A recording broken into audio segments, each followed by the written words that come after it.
Now the coronation's out of the way, we look at how the King is doing in his new role. Is he doing what the Queen wanted? And how will he solve problems like Harry and Andrew? Let's find out.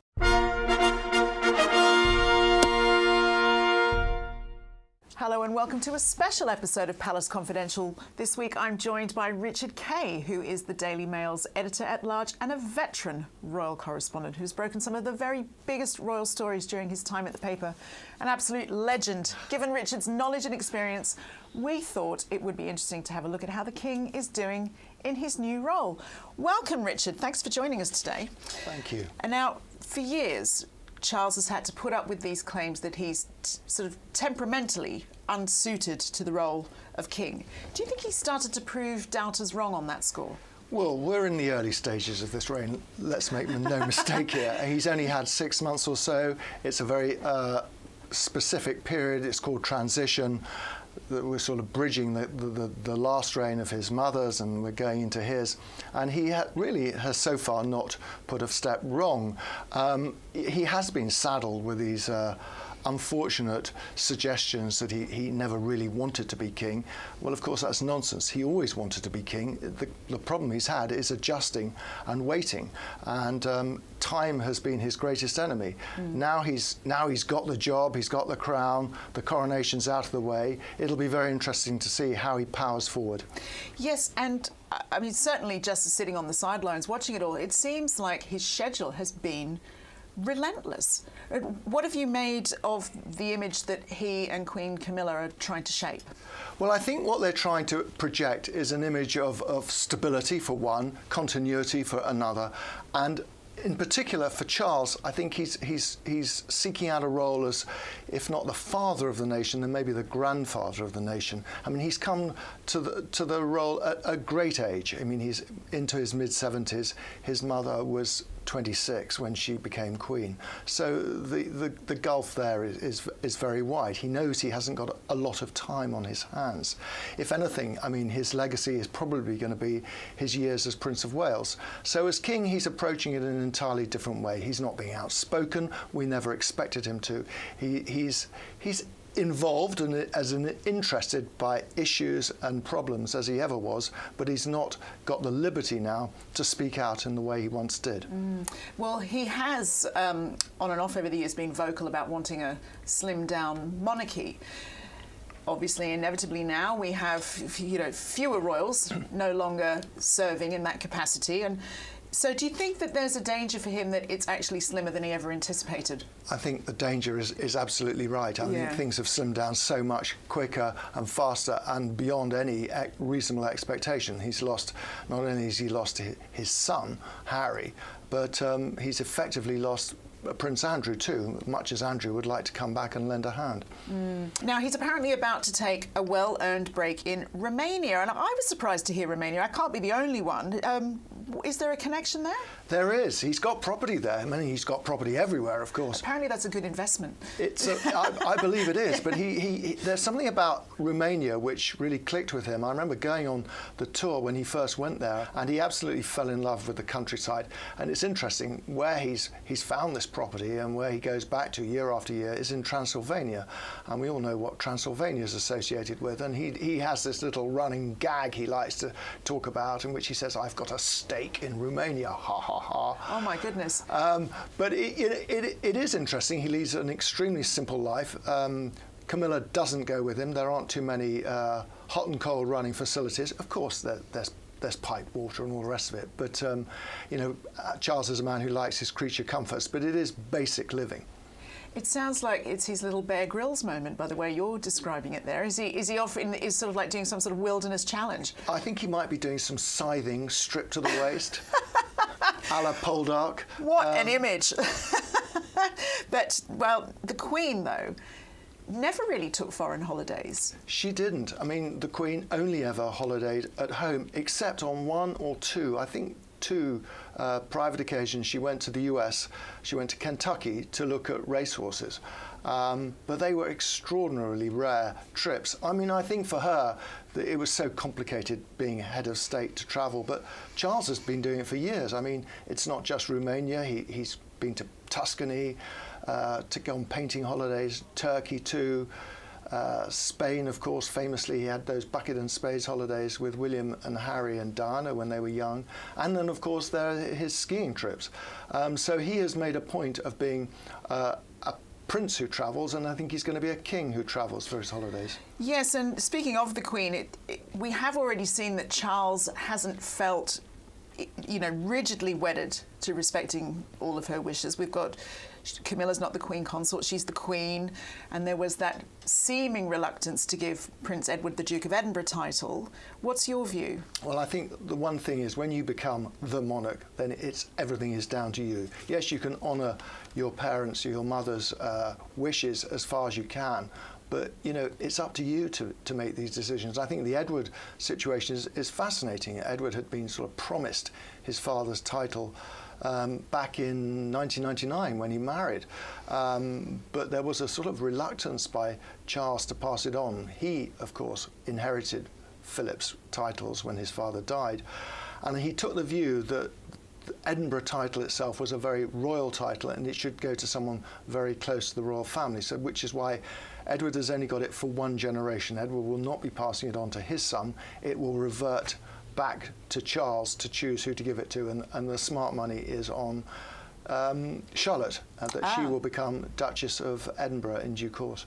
Wow, I did not know that one. Well, we'll be back with Richard Kay in just a moment for some more fascinating insights, but now for some of your comments about the King. Tam Can says, I love that Charles has an opinion. He was heir in waiting for 70 years and it would have been impossible for a human to not express their views on topics for 7 decades. Chris Carson said this about the comments that the King and the Queen are looking tired. He says it's a natural consequence of ageing, quite right, and points out that Camilla has had problems with her back recently. Thank you for that. Trish Cool has this suggestion for what to do with Royal Lodge. If Andrew stays, Charles should renovate the palace and divide it up into smaller apartments where Andrew and Fergie can live in one area and the rest can be let out to other people. There's an idea. King Charles becoming a landlord for that. But, last week we discussed Charles's unhappiness at being overshadowed in the coverage of the Chelsea Flower Show. And this could be a problem for him. In this respect, do you think his attitude has changed at all since the Diana years? No, I don't think his attitude has changed a huge amount. Oh, he's mellowed, he's softened as time has gone by, and Camilla, of course, has provided this remarkable support for him, a support that Diana never did. Now, Diana did upstage him, whether she intended to or not. That's a question for another time, perhaps. But he was constantly shoved to the margins whenever she took the spotlight. I think the issue with William and Kate is that they naturally hog the cameras when they are around, but they are much more conciliatory towards William's father. They will not try and shove him out of the way. And we know from Harry's books that it has been an issue. Harry writes on several pages how Charles remonstrated with William about how they were upstaging him and Camilla. So it is an issue which is central to Charles's being. He feels he is the monarch and the main spotlight should therefore be shone on him.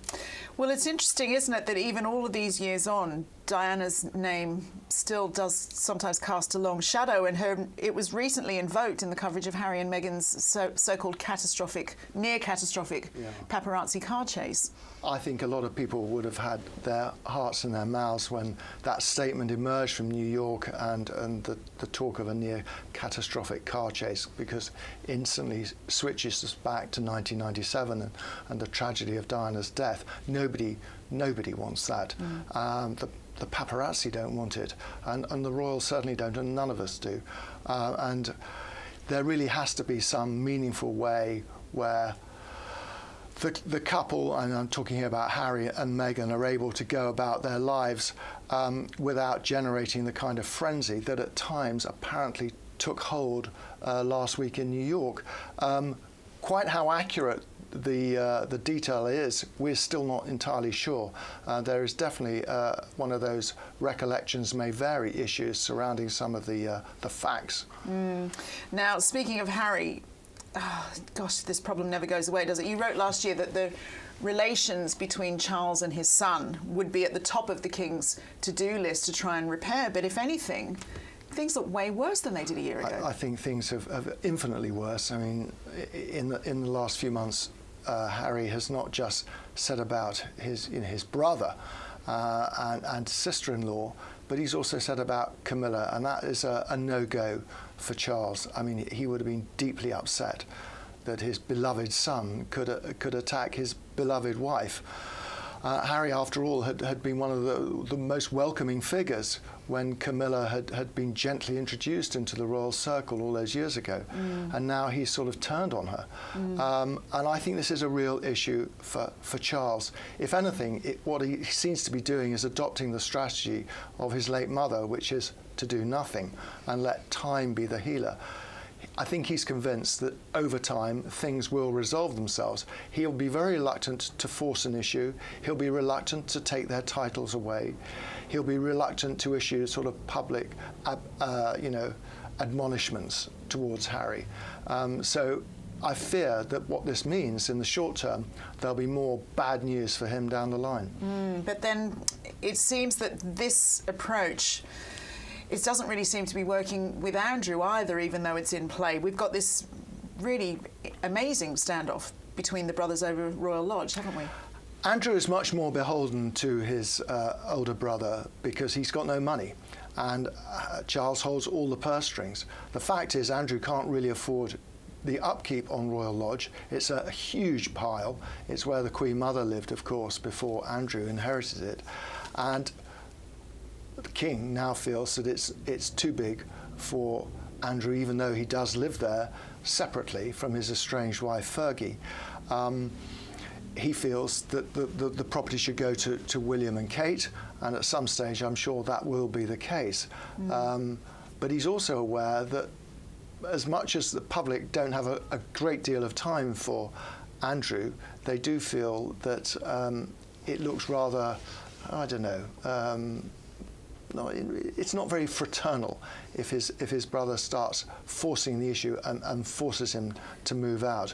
What might it provoke Andrew to do, for example? But what do you think Charles will do? Because I don't think this issue is going away. Well, I think he will get his way. I don't think he's going to cut off the electricity or the gas, but I think there will be a gentle family agreement that Andrew should move and move soon.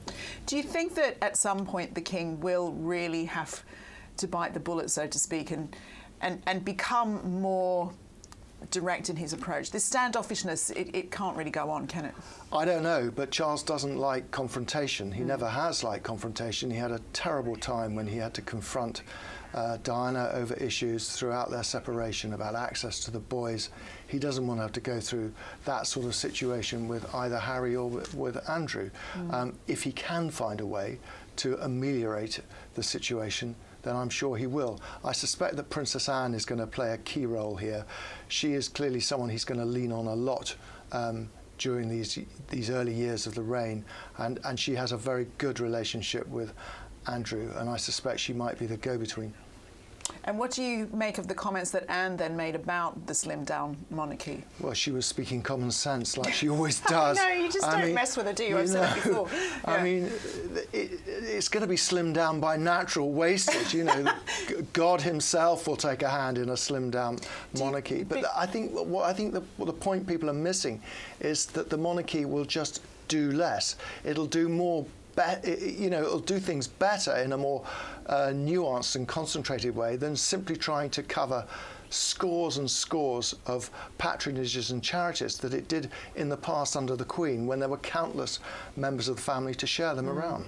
Do you think that Anne will really rise to become somebody who Charles leans on for advice and policy? I really do. I think Anne is going to be right there at her brother's side. I think it's not beyond the realms of imagination to think that in a few short years, Camilla, the Queen, will not want to make these long-haul travel trips to the far-flung parts of the Commonwealth and the realms. She doesn't like flying. She doesn't like huge long-distance flying at all. And I think Anne will step in to do those, possibly with him or possibly alone. Gosh, the stamina on these people. So that really ultimately then leaves a lot to the younger working royals. Are William and Catherine really going to want to be stepping up and doing even more long-haul travel and representation? Well, William and Kate, of course, have drawn a sort of a line in the sand, and their line says, our family comes first, and they're very much concentrating on being parents, first and foremost, to George, Charlotte and Louis, and the royal stuff has to fit around it. Now, Charles was never like that. He always put royal matters first and central, as did the Queen, of course, and there was some cost in all that. I mean, there is a great deal of hope and expectation on William and Kate's shoulders. They are undoubtedly the future, as are their children, and the best and most rounded upbringing they have has to be good for the long-term welfare of the monarchy. But that does put pressure on the others, because if William and Kate can't pick up the extra work that's required, who is? Do you think, though, that Charles will also start to be really running decisions past William? As you know, love it or hate it, Charles's reign will be much shorter than his mother's. Will he be sort of like already thinking of succession? Yeah, I think Charles will have brought William in already into much of the thinking and the long-term strategy in a way that he was denied, really, when his father was still very active at the Queen's side. Charles was simply cut out of things. I mean, and he found it a source of great frustration. I think that's one thing he doesn't want to see happen with the next generation, if you like, which is why William has been involved and why he very much introduced William to the obligations of the Duchy of Cornwall, for example, many, many years ago. I mean, William got under its skin a long time ago and so knew what was coming. Now, finally, what are your predictions, Richard, for how we will view the King's first year? What do you think's coming up? I think we're going to see that Charles has defied expectations. He has managed to keep his mouth zipped. He hasn't caused any political controversy. There'll be the odd remark from time to time and the odd moment of frustration which will get leaked or will suddenly emerge into the media about what he thinks about things. But I think we'll look back on it after a year and think, yeah, that's a positive and on the plus side of the ledger. He's done that well. He's clearly recognises that the role of monarch is different from that of a campaigning Prince of Wales, and I think that will reassure the public. Thank you very much, Richard. Well, it's montage time, and today we're looking back at the extraordinary journey that Charles has been on since his mother passed away.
My thanks to Richard Kay and to you for joining us. We will see you next week on Palace Confidential.